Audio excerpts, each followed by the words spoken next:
జరిగిన దాంట్లో నా తప్పేం లేదు. నువ్వు నన్ను మిస్అండర్స్టాండ్ చేసుకున్నావు. ప్లీజ్ ఆగు, ఒక్కసారి నేను చెప్పేది విను. నా మాట వినరేను, నేను నిజం చెప్తున్నాను.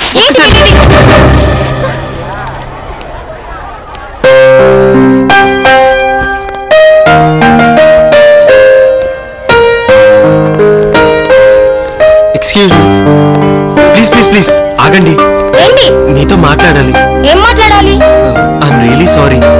ఆ రోజు చిన్న మీద కోపంతో. Please please. ఏంటి? మీతో కొంచెం పనుంది. సారీ, ఇంకోలా అనుకోవద్దు. మీతో మిస్బిహేవ్ చేసినప్పుడు చిన్న సెల్ ఫోన్ తో షూట్ చేసి నేను ప్రేమించిన అమ్మాయికి MMS పంపించాడు.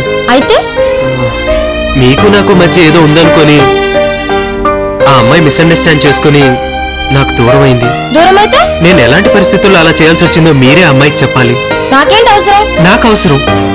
ఆ అమ్మాయి లేకుండా బతకలేవా? అవును. అయితే చచ్చిపో. చావే ప్రాబ్లం కి సొల్యూషన్ అయితే ఆ పని ఎప్పుడో చేసేవాడిని. అప్పుడు ప్రాబ్లం గానే మిగిలిపోతుంది. ఆ అమ్మాయి జీవితాంతం బాధపడుతూనే ఉంటుంది. అయితే నేనేం చేయాలి? జరిగిన విషయం ఆ అమ్మాయికి చెప్పి మీరే కన్విన్స్ చేయాలి. ప్లీజ్. నాకు అవసరం లేదు, నేను రాను.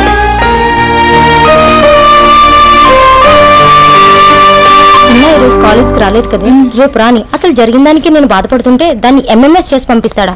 ఇడియట్. మీరే నాకు హెల్ప్ చేయాలి. ప్లీజ్ అండి, please try to understand my situation.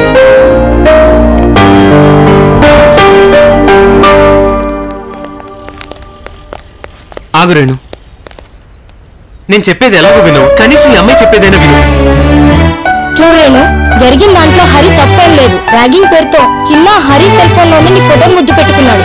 ఒకరు ఇష్టపడ్డ అమ్మాయిని మరొకరు చూడడమే తప్పు. అలాంటిది ముద్దు పెట్టుకుంటే ఇంకొకడైతే చంపేస్తాడు. కానీ ఇతను ఆ పని చేయలేదు. నువ్వెక్కడ అతనికి దూరం అవుతావు అని నా దగ్గరికి వచ్చి కన్విన్స్ చేయడానికి నా కాళ్ళు కూడా పట్టుకున్నాడు. లైఫ్ లో దేన్నైనా వదులుకోగాని ఇతన్ని మాత్రం వదులుకోవద్దు. నేను చెప్పాల్సింది చెప్పాను, తర్వాత నీ ఇష్టం. Okay, bye. ఇప్పటికైనా నమ్ముతావా? ఓయ్ నిన్నే. సరే.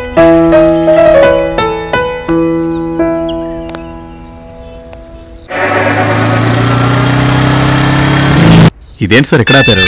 కమిషన్ రావడానికి ఏరియాలో బస్సులు లారీలు కూడా రావు కదా సార్. కాలేజ్ స్టూడెంట్స్ వస్తారు కదా, వాళ్ళ దగ్గర చేద్దాం. వాళ్ళ దగ్గర ఏముంటాయి సార్? పాకెట్ మనీ తప్ప. జనరేషన్ ఫాస్ట్ గా మారిపోయింది.